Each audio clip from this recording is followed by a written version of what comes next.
तो अटल बिहारी वाजपेयी शिवड़ी नवसेवा अटल सेतु, इसका उद्घाटन माननीय प्रधानमंत्री इनके शुभ हाथों से 12 तारीख को 12 जनवरी को होने वाला है।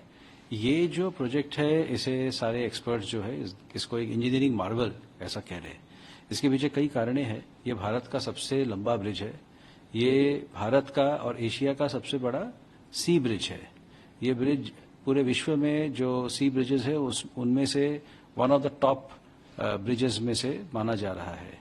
इस ब्रिज में तीनों टेरेन से हमने काम किया हुआ है, यानी हमने इसमें लैंड का एक एलिवेटेड पार्ट है, इसमें समुद्र में एक ब्रिज है और साथ ही में मड फ्लैट्स में इसमें काम की गई है।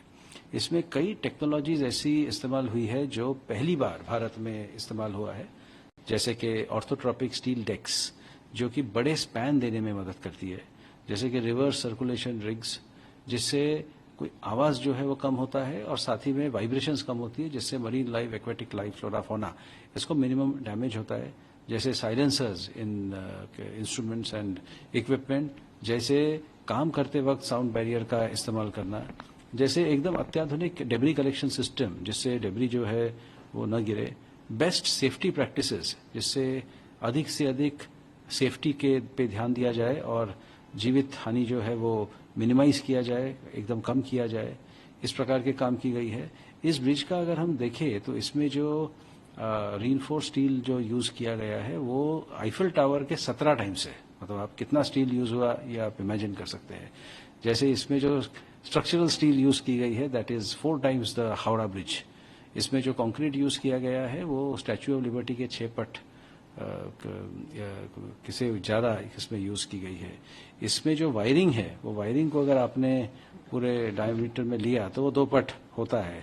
इसमें जो ट्रक्स आई है सामान लेकर, तो ये ट्रक को अगर लाइन में खड़ा कर दे तो ऐसा कहा जाता है कि ये धरती से चंद्रमा तक के वो लाइन लग जाएगी। इस प्रकार से कई सारे इसके विशेषताएं हैं, बट अल्टीमेटली इसकी जो कुछ और खासियत है, जैसे एनवायरमेंट सस्टेनेबिलिटी का है, तो बॉम्बे नेचुरल हिस्ट्री सोसाइटी जो कि एक वेरी एकम्प्लिश्ड एनवायरमेंट के दृष्टिकोण से काम करने वाला है, तो उन्होंने इसके कंस्ट्रक्शन में एक सर्टिफिकेट ऑफ एप्रिसिएशन दिया हुआ है। उसी प्रकार से जो सस्टेनेबिलिटी प्रैक्टिशनर्स है जो कि एक और बहुत एकम्प्लिश्ड और नामवंत इंस्टीट्यूशन है, उन्होंने इसको पुरस्कार दिया हुआ है। इस प्रकार से एनवायरमेंट के दृष्टिकोण से जो लाइट्स है इसमें, ये लाइट्स ऐसे हैं जो एक्वेटिक एनवायरनमेंट को डिस्टर्ब नहीं करता है।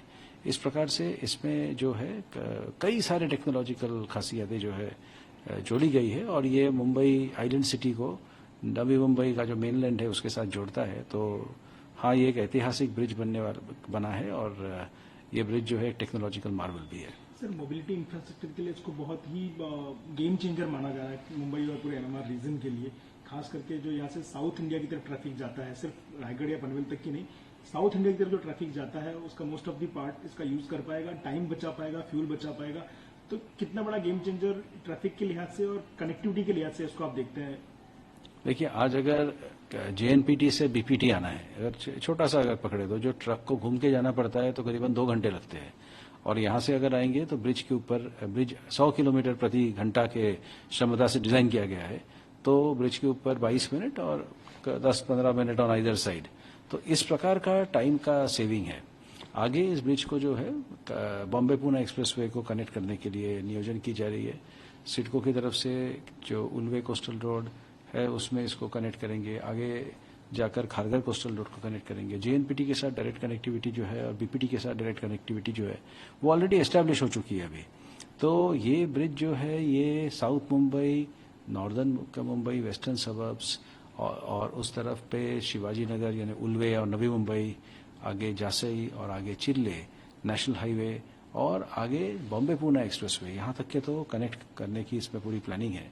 बाद में जब मल्टी मॉडल कॉरिडोर बनेगा तो मल्टी मॉडल कॉरिडोर से भी ये ज्वाइन हो जाएगा।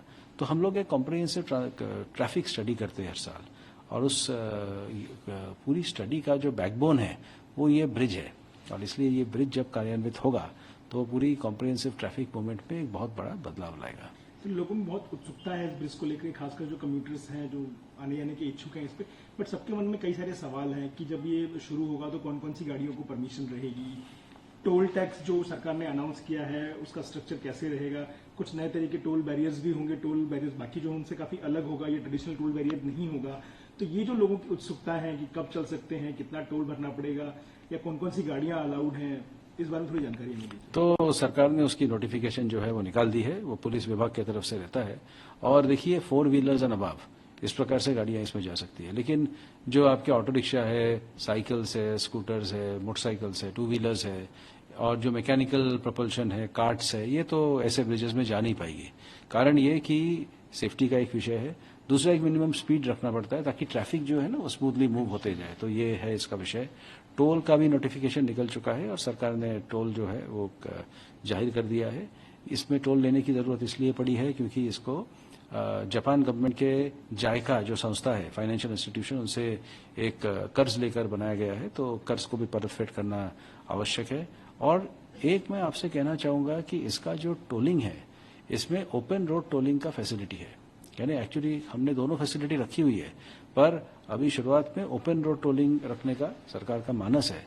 ओपन रोड टोलिंग मतलब आपको रुकना नहीं पड़ेगा, you will just drive through it, जैसे सिंगापुर में जिस प्रकार से है। इसमें जो RFID है, that RFID scanner is very powerful. तो आपके RFID स्कैनर को ये स्कैन कर लेगा और जो टोल है वो टोल डिटेक्ट हो जाएगा। अभी मिनिमम टोल गवर्नमेंट ने रखा हुआ है, 1 महीना हम ओपन रोड टोलिंग पे एक्सपेरिमेंट करेंगे और उससे फिर पता चलेगा कि कॉम्प्लायंस फैक्टर जो है वो कॉम्प्लायंस फैक्टर कितना है। साथ ही में एक और बहुत बड़ी चीज़ है इसमें, इसका जो ट्रैफिक मैनेजमेंट सिस्टम है, that is called as an intelligent traffic management system. This is the most advanced in India. इसका ट्रैफिक सिस्टम ऐसा है, 400 कैमरे है, 190 तो थर्मल कैमरे है, यानी अगर फॉग आ गया, विजिबिलिटी पुअर हो गई तो भी डिटेक्ट कर लेगा। गाड़ी अगर रुकती है तो डिटेक्ट कर लेगा, गाड़ी अगर खराब पड़ती है तो डिटेक्ट कर लेगा, कोई अगर गाड़ी से उतरता है, समझ लीजिए फोटो खींचना है तो भी डिटेक्ट कर लेगा, कोई ओवर स्पीडिंग करता है तो भी डिटेक्ट कर लेगा। स्पीड लिमिट्स का भी नोटिफिकेशन गवर्नमेंट ने निकाल दिया है। तो इस प्रकार से पूरे भारत में सबसे अच्छा और सबसे एडवांस ट्रैफिक मैनेजमेंट सिस्टम भी इसमें किया गया है। तो मैं आपके चैनल के माध्यम से ये जरूर कहना चाहूंगा कि ये रोड एक अपॉर्चुनिटी है और ये रोड एक वक्त और पैसा दोनों चीज बचाने का एक अच्छा अपॉर्चुनिटी है। पर साथ ही में ऐसी जब अपॉर्चुनिटी आती है तो we have to drive safely and we have to drive responsibly.